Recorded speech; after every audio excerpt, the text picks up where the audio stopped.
Imagine a place where freedom is just a memory.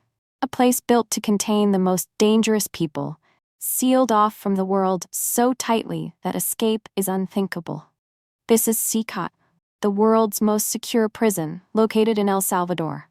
They call it the Terrorism Confinement Center, and just hearing its name sends shivers down people's spines.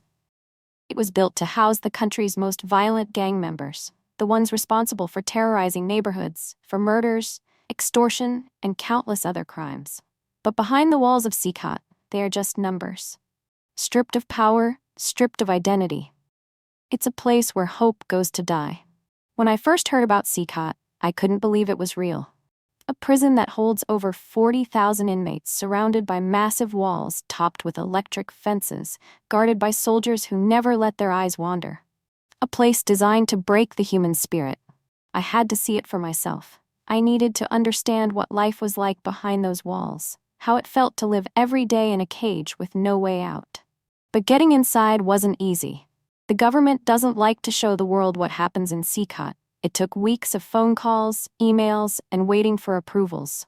I had to prove I wasn't a threat, that my only purpose was to tell the story as it was. Finally, the day came. I was allowed inside, but under strict conditions.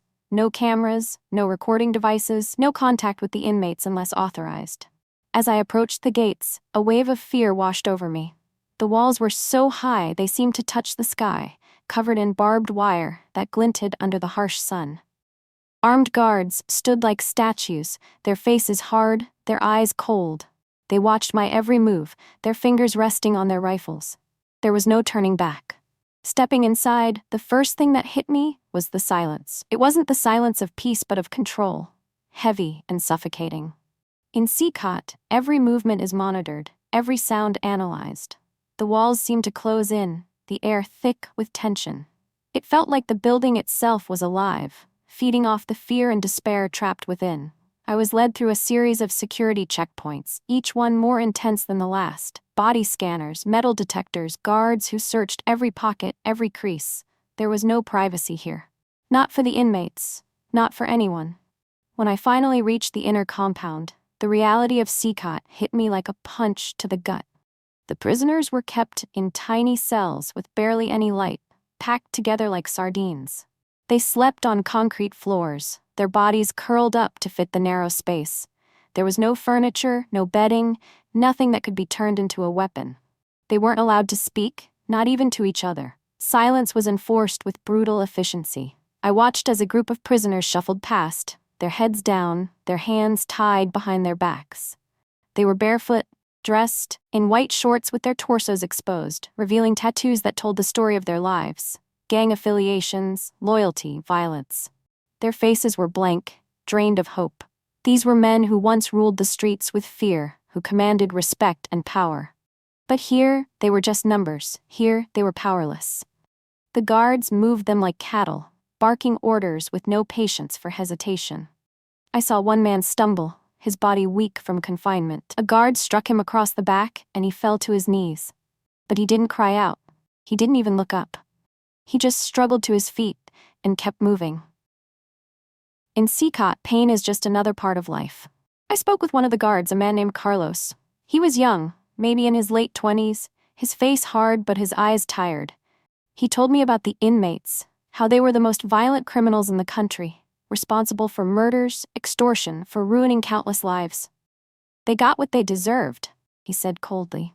But when I asked how he felt about his job, his face softened.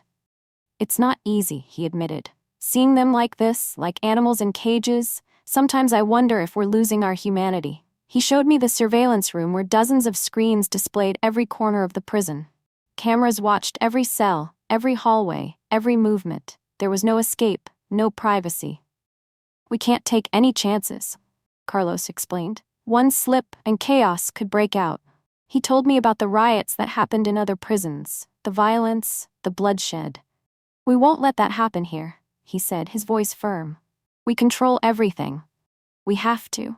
But control comes at a cost. As I walked through the corridors, I saw prisoners sitting in silence, their eyes hollow. I wondered who they were before they ended up here. Were they always monsters, or did the world shape them into this? I met one of them, Miguel, a man in his 30s with tattoos crawling up his neck.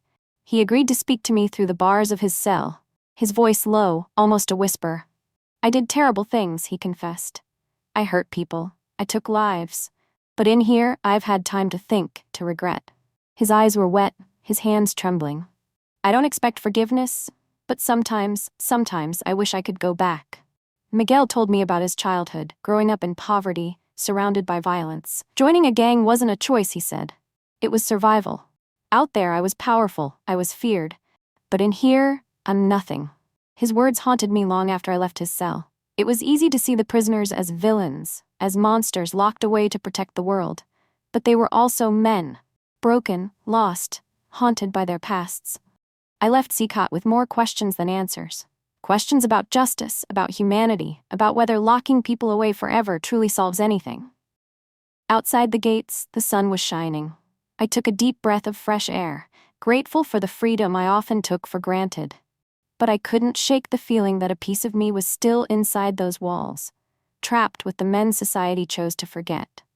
CECOT is the world's most secure prison, designed to hold the worst of the worst, but it's also a place of lost souls, of pain and regret. It's a place that forces you to question everything you think you know about good and evil. I came looking for answers, but all I found were more questions, and the haunting realization that in C, hope is the one prisoner that will never be set free.